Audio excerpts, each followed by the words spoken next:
नमस्कार दोस्तों, स्वागत है मेरे YouTube channel Indian Ayurvedic doctor पर। दोस्तों मैं हूं आपका दोस्त MKS माई सैनी।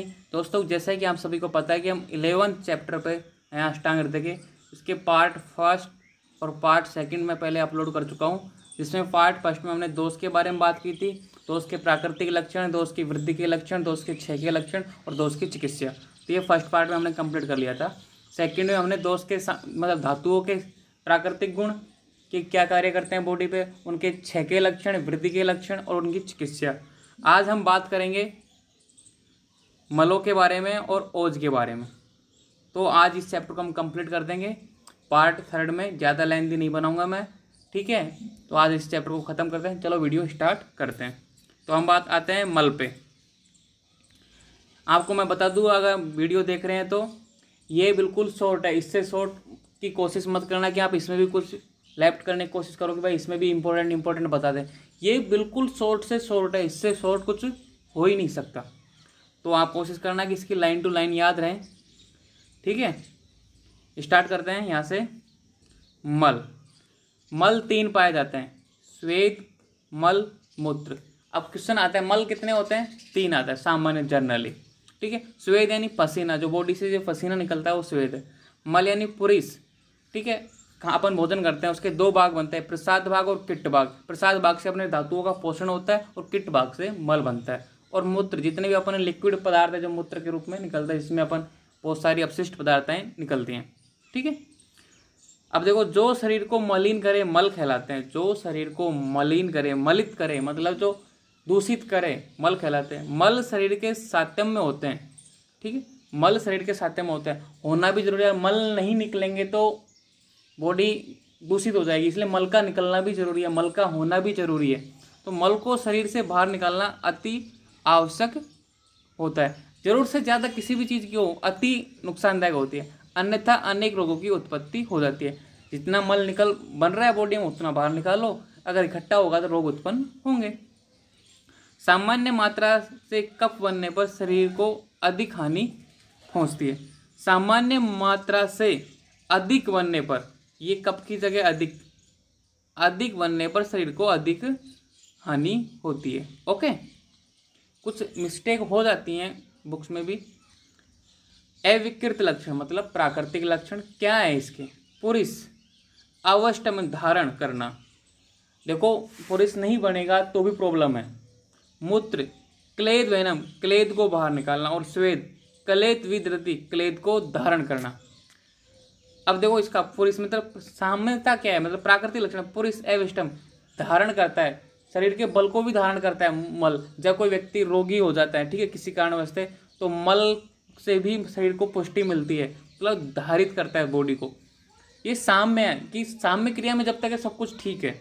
मूत्र क्लेद बहाना मतलब क्लेद को बाहर निकालना, जितने भी अवशिष्ट पदार्थ हैं क्लेद वाले उनको बाहर निकालता है। और स्वेद क्लेद भी धृति मतलब क्लेद को धारण करता है। पसीना निकलता है ना चिपचिपा, वो क्लेद का ही है। वो एक तरीके से पसीने के रूप में रहता है बॉडी में, और वो जब विकृत हो जाता है तो वो एक तरीके से मल बन जाता है, तब उसको बाहर निकाला जाता है। अब आते हैं विकृत लक्षण, तो मतलब बढ़ जाता है और घट जाता है। विकृतता 2 प्रकार की होती है, मैंने आपको बताया पहले और फर्स्ट सेकेंड पार्ट में भी। क्षय और वृद्धि।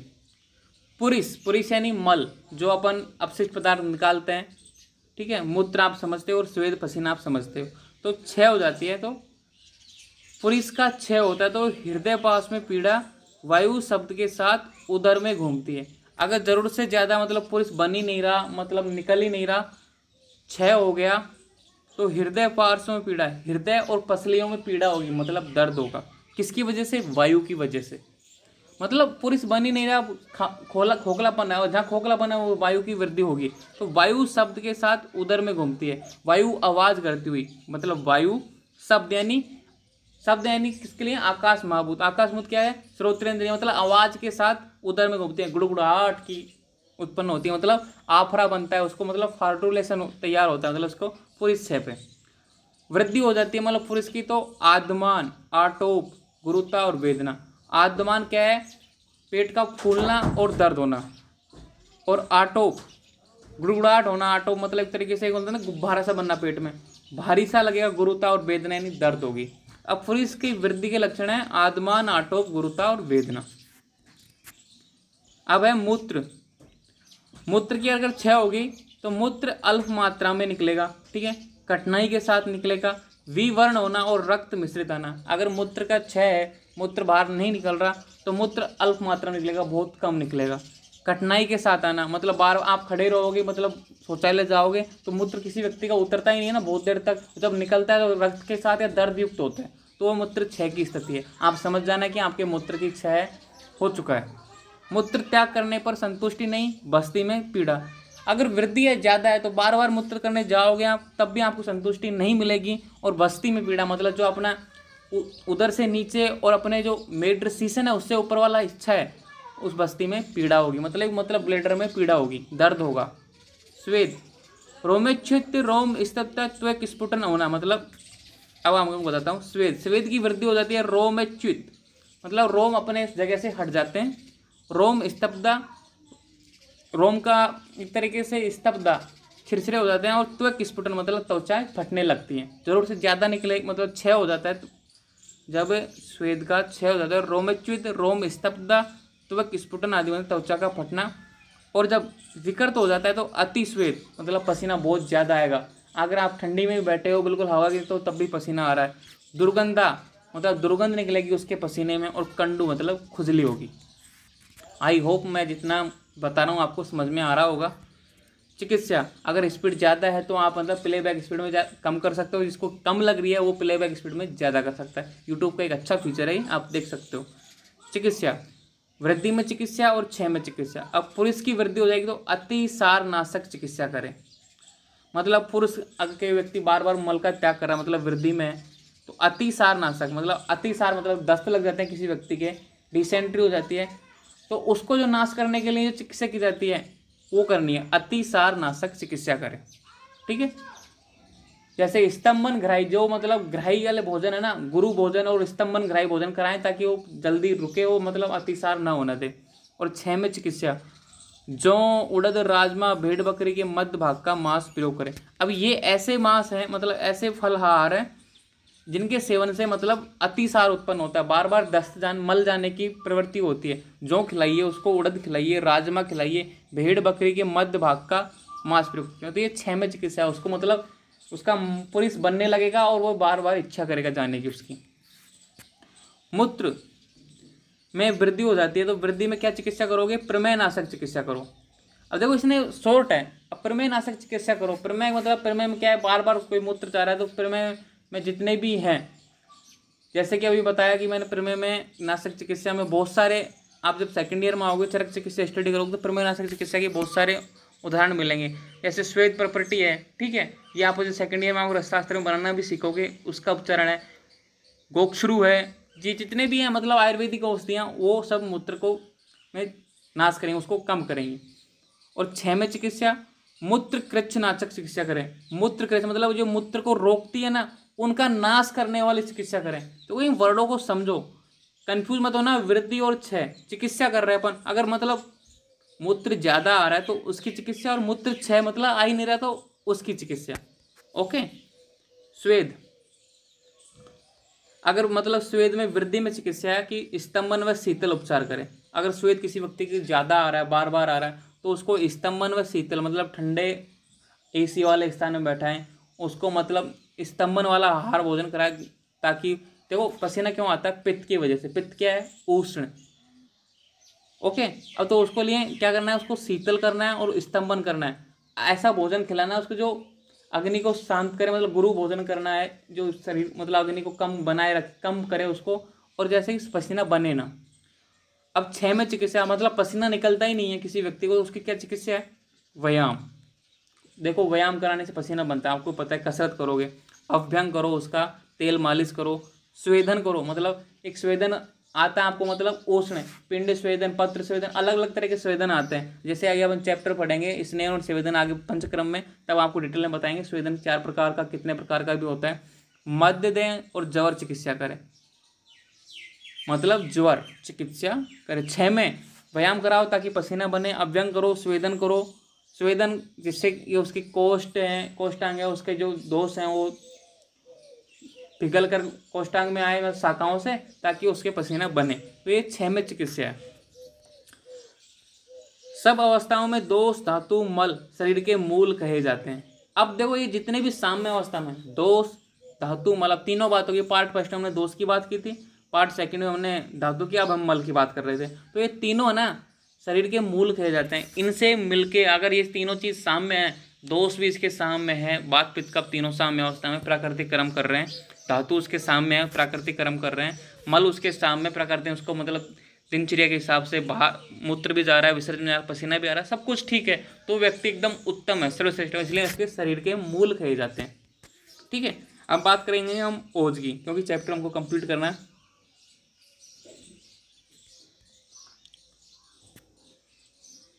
ओज में हम बात करेंगे रस आदि सभी धातुओं का उत्कृष्ट तेज या ऊर्जा ओज कहलाती है। रस आदि का मतलब है रस, रक्त, मांस, मेद, अस्थि, मज्जा, शुक्र, सभी धातु मतलब सातों धातु का उत्कृष्ट सार भाग, मतलब एकदम श्रेष्ठ भाग।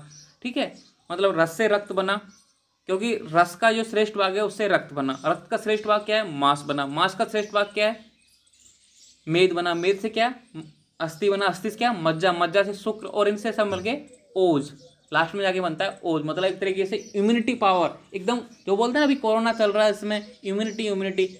देखो ऐसा नहीं कि इम्यूनिटी कोई चीज़ है एकदम ऐसे आ जाएगी। आप अच्छा हार विहार करो, सबको सामने रखो, क्योंकि रस अच्छा बनेगा तो रक्त अच्छा बनेगा। रक्त से मांस, मांस से मेद, मेद से अस्थि, अस्थि से मज्जा, मज्जा से शुक्र, और शुक्र से ओज। ओज को इम्यूनिटी बताया गया है आयुर्वेद में, लास्ट में जाके बनती है। अब कोई बोलते हैं टैबलेट ले लो सीधी इम्यूनिटी बढ़ जाएगी, नहीं, ऐसा नहीं होता है। आयुर्वेद के अनुसार चलोगे तो सब कुछ समझ में आएगा, कॉन्सेप्ट है, क्लियर है। लेकिन आजकल बिजनेस करने के चक्कर में बहुत कुछ कर रहे हैं लोग की इम्यूनिटी। आजकल तो इम्यूनिटी बूस्टिंग हैंड सैनिटाइजर आ रहे हैं, मतलब हाथ धोने से इम्यूनिटी बढ़ रही है, मतलब कुछ भी। चलो अपन अपने टॉपिक पे आते हैं। रस आदि सभी धातुओं का उत्कृष्ट तेज ऊर्जा ओज कहलाती है। आजकल की भाषा में इसे रिसेस्टिव पावर या कीटाणुओं की लड़ने की क्षमता में तुलना कर सकते हैं। मतलब इम्यूनिटी, वही बात मैंने बताई ना, आ गई। देखो मैंने इसको स्टडी नहीं किया था, मैंने आपको पहले ही बता दिया, लेकिन अब देखो लिख भी दी इसने। आजकल की भाषा में रेजिस्टिव पावर या कीटाणुओं से लड़ने की क्षमता में तुलना कर सकते हैं। जैसे इम्यूनिटी पावर, किसकी इम्यूनिटी पावर अच्छी है? जिसका रस अच्छा बन रहा है उसका ओज भी अच्छा बनेगा। अगर मान लो विकृति नहीं है किसी धातु में, जैसे अस्थि में विकृति आ गई, तो अस्थि से अगले वाले धातुओं में विकृति निश्चित है, क्योंकि अस्थि के बाद में मज्जा, और मज्जा से शुक्र, शुक्र से ओज। तो जिस धातु में विकृति है उसके बाद के धातुओं में भी विकृति आएगी, और ओज में भी विकृति आएगी। तो जिसके सब कुछ ठीक है, खान पान ठीक है, उसकी दिनचर्या ठीक है, उसकी रात्रिचर्या ठीक है, वो सम्यक आहार ले रहा है, सम्यक भोजन कर रहा है, मतलब सम्यक आहार, निद्रा, ब्रह्मचर्य का पालन कर रहा है, सब कुछ ठीक है, तो उसकी इम्यूनिटी ऑटोमेटिक। घर का खाना खा रहा है, टैबलेटों से इम्यूनिटी नहीं बढ़ती, एक दिन में इम्यूनिटी नहीं बढ़ती, इम्यूनिटी को अपनाई जाती है, इम्यूनिटी को मतलब आजमाया जाता है, महीनों लग जाते हैं इम्यूनिटी बनाने में। लेकिन आजकल के तुम तो जानते हो कि बिजनेस वाला माइंड है, सब समझते हैं नहीं। आयुर्वेद को बहुत से आयुर्वेद वालों ने भी बदनाम कर रखा है, क्योंकि समझ ही नहीं रहे अपना, अपनी क्या करने के लिए, अपना सामर्थ्य दिखाने के लिए ऐसे ऐसे कर लो, ठीक है। नहीं, एक सिस्टमेटिक आयुर्वेद का सब कुछ तरीके से होता है। मैंने आपको बताया ना कि ओज कैसे बनता है, और ओज को इम्यूनिटी बोला गया किस तरीके से। सभी धातुओं का उत्कृष्ट तेज ऊर्जा ओज कहलाती है। ये फिजियोलॉजी में एक चैप्टर है ओज का, इसके मैंने वीडियो बना रखे हैं, मेरे सर ने बना रखे हैं, मैंने यूट्यूब पे भी अपलोड कर रखे, फिजियो वाली ओज के कंसेप्ट क्लियर कर रखे हैं, एक से लेके फाइनल तक के, वो आप देख सकते हो फिजियोलॉजी के वीडियो। स्वरूप स्निग्ध, सौम्य व लाल पीले वर्ण का होता है। अब इसको मतलब एक तरीके से अगर अब देखते हैं कि भाई ओज कैसा है, अब किसी ने देखा थोड़ी है, लेकिन देखो आचार्य ने देखा है, मतलब आचार्य ने किस तरीके से देखा है? स्निग्ध, सौम्य व लाल पीले वर्ण का होता है। स्थिति हृदय में स्थित रहता हुआ समस्त शरीर में व्याप्त है। हृदय में स्थित रहता है मतलब हृदय में रहता है, जिसका मतलब हार्ट मजबूत है, उसकी इम्यूनिटी मजबूत है, वह समस्त शरीर में व्याप्त है, पूरी बॉडी में इम्यूनिटी है। ठीक है। स्निग्ध, सौम्य व लाल पीले वर्ण का होता है। कभी कभी अपन मान लो किसी का घी रखते हैं, ठीक है, घी से ऊपर से लिक्विड सा तैर जाता है, ठीक है, तो एक अलग घी से हटके कुछ अलग सा निकलता है, वो है ना, वो एक तरीके से इम्यूनिटी, ये ओज है। ओज को जीवन का आधार खा गया है, इम्यूनिटी को जीवन का आधार खा गया है, ठीक है।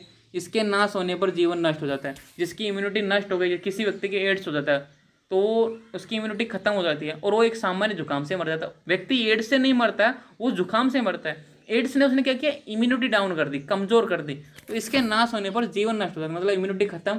तो एक सामान्य जुकाम का जो वायरस है या फिर खांसी का वायरस है, मतलब खांसी के जो बैक्टीरिया हैं, जितने भी छोटे मोटे नाश हैं, उससे आदमी टिटनेस से भी मर जाता है क्योंकि इम्यूनिटी खत्म हो गई।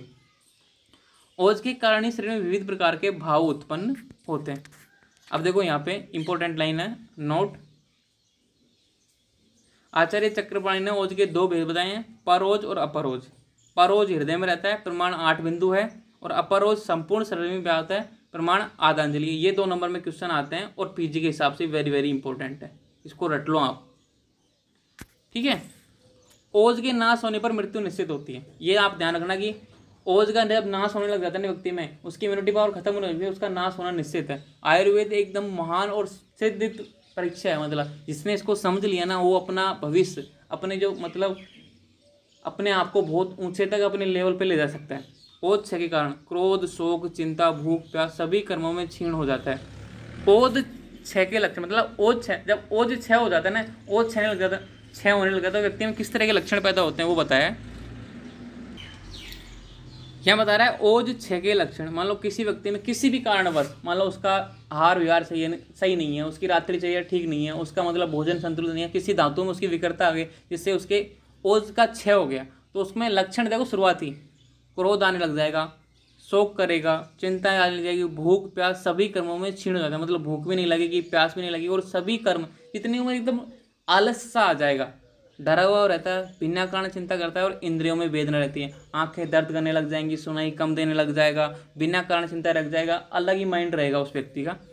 कांति मलिन हो जाती है, एकदम जो चेहरे का नूर है, मतलब एकदम चमक है वो गायब हो जाती है, भुजा भुजा सा रहता है, उत्साह समाप्त हो जाता है, दुर्बल और क्रश हो जाता है। अगर ओज 6 हो जाता है तो उसकी कांति मलिन हो जाती है, उत्साह समाप्त हो जाता है, किसी भी कार्य करने को ठीक है हाँ कर लेंगे, क्या फर्क पड़ता है, ऐसे नहीं कि जोश में है, नहीं, खत्म हो गया वो जोश, दुर्बल व क्रश होता है, कमजोर व दुखी होने लग जाता है। चिकित्सीय जीवनीय गण की औषधें, दूध और मांस रस आदि दें। अब ये देखो चिकित्सा, अब इम्यूनिटी वाले एक तरीके से इम्यूनिटी है चिकित्सा। जीवनीय गण की औषधि मैं बताऊं, काकोली, क्षीर काकोली, मेदा, महावेदा, ऋषभक, जीवक, मुलेठी, ये जीवनीय गण की औषधियाँ।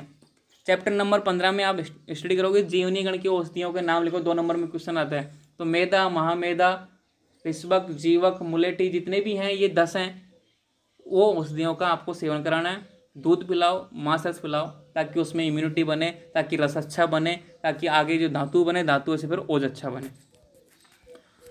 200 से रोग उत्पत्ति का क्रम, 200 से रोग उत्पत्ति का क्रम देखो, मधुर आदि रस का सेवन किया, अपत्य मतलब अपत्य मधुर आदि रसों का सेवन किया, जो मतलब ठीक नहीं है, मिक्स करके खा रहे हो, मतलब कट्टू के साथ मधुर मिला के खा रहे हो, कुछ ऐसा जो अपत्य है, उससे क्या हुआ है, दोष दृष्टि हुई, दोष से क्या हुआ, धातु दृष्टि हुई, धातु से क्या हुआ, मल दृष्टि हुई, मल से क्या हुआ, स्रोतस दृष्टि हुई, स्रोतस से क्या, रोग की उत्पत्ति हुई। ये एक तरह से चिकित्सा है, बहुत इंपॉर्टेंट है। आपको आप जब BMS कंप्लीट कर लोगे, आप जब इसको चिकित्सा में अप्लाई करोगे तो वेरी इजी है। अभी तो आपको ये समझ में नहीं आएगा, ऐसे लगेगा कि रट लेते हैं, ठीक है कोई बात नहीं, जब इसका कॉन्सेप्ट समझोगे ना आप जाके आगे की कक्षाओं में, तो आपकी आँखें फटी की फटी रह जाएंगी, छोटी सी लाइन में क्या बोल दिया सर ने। ओके, वृद्धि 6 चिकित्सा सिद्धांत, वृद्धि 6, ये सारणी बहुत इंपॉर्टेंट है। 2 से वात, पित्त, कफ, धातु एवं मल, अस्थि, रक्त एवं स्वेद, रस, माद, मज्जा, शुक्र, वृद्धि चिकित्सा 6 चिकित्सा। अब देखो वात दोष, ठीक है, धातु एवं मल और अस्थि धातु कि अगर वृद्धि हो रही है तो ग्रहण कराओ, और 6 हो रही है तो लंघन कराओ, मतलब 6 चिकित्सा 6 हो गई लंघन। ओके, पित्त अपतर्पण और संतर्पण, कफ रस, मांस, मेद, मज्जा, शुक्र,